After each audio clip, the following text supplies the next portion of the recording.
Here's what you ultimately have to do. This is the third part of this training module is you've got to show the value. And there are 4 topics that I want to review here, or I guess it would be view the first time about showing value. I want to talk about where you want to show the value, why you want to show the value, what the value is and what it means, and then how you execute this. So a couple questions right here. Where is the first question?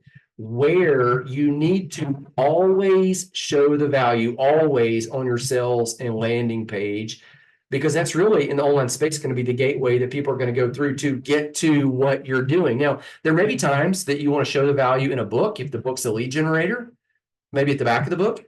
There may be times that you want to show the value in a brochure. There may be times you want to show the value on a text bot or an email funnel, but you always, always, always, always need to show the value on your sales and landing page. For sure, don't show it in other places, but not here. Always make sure at minimum it's on the landing page. Let me give you an example. Amplify is our high-level master course to equip you to multiply and monetize your message. It is the most robust, all-inclusive element on the website. It is the thing that I believe everybody needs, even though everybody's going to come at it from a different angle and get there in a different way. Now, somewhere at the bottom of the sales page, and we've got other training on sales pages that show you kind of where you would put this. I said something like this. Now, that's not a typo. It's without the period. It is, let me just make it a little bigger. It is a headline that's on that page. I say something like this. It is time to invest in you and your message. And then we continue. When we filmed the course, I asked the group to complete an online feedback form for me to offer us their take on the content, the delivery, and the value of what they received. Someone asked me, as the forms went around the room, how long did it take you to learn all of this? Well, I've been teaching and writing and doing emails and websites off and on for almost 20 years, I replied. But I've been working full-time in this space for almost 8 years. It's been that long since I've had a full-time, out-of-the-house, regular job. You learned all of this by doing it, someone else observed, and by being in the trenches? I did, for sure. I learned it the long, hard way by making all the mistakes.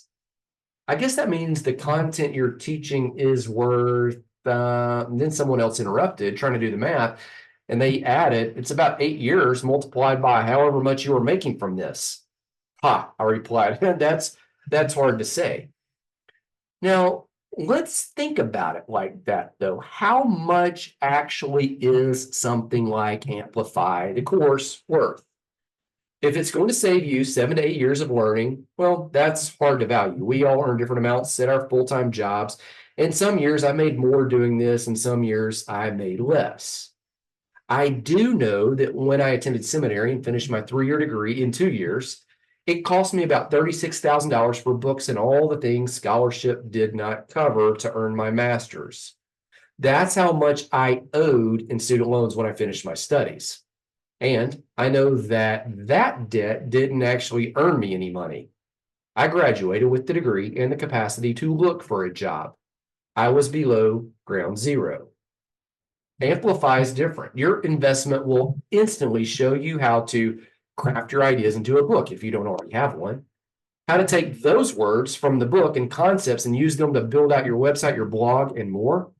How to create a podcast from those same ideas.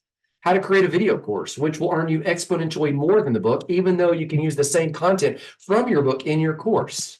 And how to build a coaching program from your same content and charge even more, and how to generate recurring revenue from a membership subscription program. Yes, we outline it all. Now, what would all of that be worth? One of the attendees at the film shoot said she had received more training and now had a greater capacity to do the stuff than she had previously attained through all of the coaching and courses she had recently taken. The amount she had spent? Just over $18,000 that she could account for. Now, we didn't price Amplify at $36,000 like I paid for grad school, which put me in debt rather than earning me money. We didn't price Amplify at $18,000 either, even though it offered higher level training than that gal received. And you didn't really have to pay for travel to access this material. She did. She was out all that time as well. We didn't even price it at half of that price, 9,000 either. Nor did we peg it at 4,500, even though one of the comment forms that came back said we clearly should charge at least $4,000 to $5,000, but probably 4,500 at least to be safe. Rather, we set the price at 3,000. And we're so confident Amplify will help you multiply plus monetize your message that it carries a 30-day, no questions asked, risk-free guarantee. Okay, so that is part of the value set proposition for Amplify for this course. And on that course, it also has, and so many courses and offers have these too, you have bonuses that you add on there. Hey, you buy this course now, or you buy it before a certain time expires. I'm going to add these bonuses to it. Here's what I recommend. Have bonuses, but always have them attached to a countdown clock. It's something that expires. And when you do that, show the benefits, not just a made up price. Show the benefits and the value of those benefits. And don't go back to the, inflated price. Oh, hey, this, I'm going to throw in this audio, and this audio is worth, $3 million bajillion dollars, made up, inflated. Don't do something like I've seen other people do and go, oh, the value of this, it's priceless. Well, again, if it's priceless, why even put it in there? Make sense? Actually highlight it in such a way to where people know what they're going to receive, not the feature, but the benefit and the benefit of the benefit. We talk about that in other modules where we talk about your sales languaging. And then show them why they need the bonus such that they want the offer equally as much to receive those bonuses. Don't just throw in the kitchen sink to overload the cart. Actually give them something of value. Or to say it another way, make the bonuses, if and when you offer any, as exciting and enticing. I'm going to add that word here, as the actual offer itself. Now, let's walk through those questions again. I said there are several things we need to tackle: the where, the why, the what, the how. The where is, you always need to state it on your web page. Let me talk about the why. The why is, we want to anchor people high and then go lower in order to give perspective, because this is going to empower them to make a decision. So the why, the reason we need to show the value is so that we can empower them to make a decision. Let me show you what I mean. If I've got a course online and I say, hey, this course is $500. Well, $500 might be a great deal for the course. $5 might be a great deal. $5 might be a ripoff. $5,000 might be a phenomenal deal, or it could be something in between. It might even be worth more than all of this put together and multiplied by a few numbers, but we don't know without the context. So the reason you've got to show the value and the reason you got to anchor it is so that you have a context for them to be able to make a decision. All right, so where on the web page? Why? Because you got to give them context. What is, in my opinion, the total value that you can show on paper realistically needs to be about 8 to 10x of your actual price. Realistically, that means you don't make it up. You don't inflate and drop. You don't make it incredible. You don't make it priceless. You don't make all those other shenanigans that we talked about earlier. Now, here's, again, kind of a why question. If you don't anchor the value, the person there will guess how much the product or program is worth. And apart from you telling them your frame of reference, their mostly wrong valuations will be based on past purchases. So how much they paid for a course in the past. Now, you think about that. Sometimes that works in your favor. The $18,000 gal would have been thrilled to pay $3,000. somebody was thrilled to pay 4,500, right? But other people might say, well, golly, the most I've ever paid for an online course is, $30. So 3,000. I don't like, you've just got to set the value so they know, why is this higher or that lower? Or if you're setting something low, hey, why is it such a good deal? You got to set it. Apart from you telling them they're mostly wrong valuations will be based on past purchases and real world experiences, what they've stumbled upon, and everybody's experiences are different. It could be based on how much money they have in their budget right now, like how much money is left that they have after all the bills are paid. And you probably don't want to fall victim to somebody else's budget, or it might be just based on their current mood or the moment. What's happened, like what somebody else just said to them, and whether somebody cut them off in traffic or whether they had a great experience today. It could be based on so much. And what I found out is most people will guess low at where they hope the price is, but even though they will guess low and hope low, if you anchor the price and they believe you, because the price is not inflated, it's not invaluable or incredible, those things that we said earlier not to do, your offer will seem like a great deal, even if they don't currently need it. And so if they don't need it, and I would say don't push somebody to buy something they don't need. If they don't need it ever, well, there's going to be other offers that you have. And they're going to see kind of how you handle yourself with honor, with integrity, how you communicate clearly. And so they'll be back. If they don't need it now, and it's just an issue of timing, but they have forever access and it's such a great deal, they may, even though they don't need it right this second, go ahead and jump on it right then. Let me give you two examples that are kind of related. They're very different, but they'll come into this. They're related to the concept here. Last week, my brother came to my house to pick up some gifts my parents dropped off here for him. When they came to see us, he was not available. He was out of town or something. And so they said, well, here, we're going to leave him here with you. And then, he lives in town, not too far from me. He can come by when he gets home. That's great. Let him pick him up. Well, I noticed my brother had on some new work boots.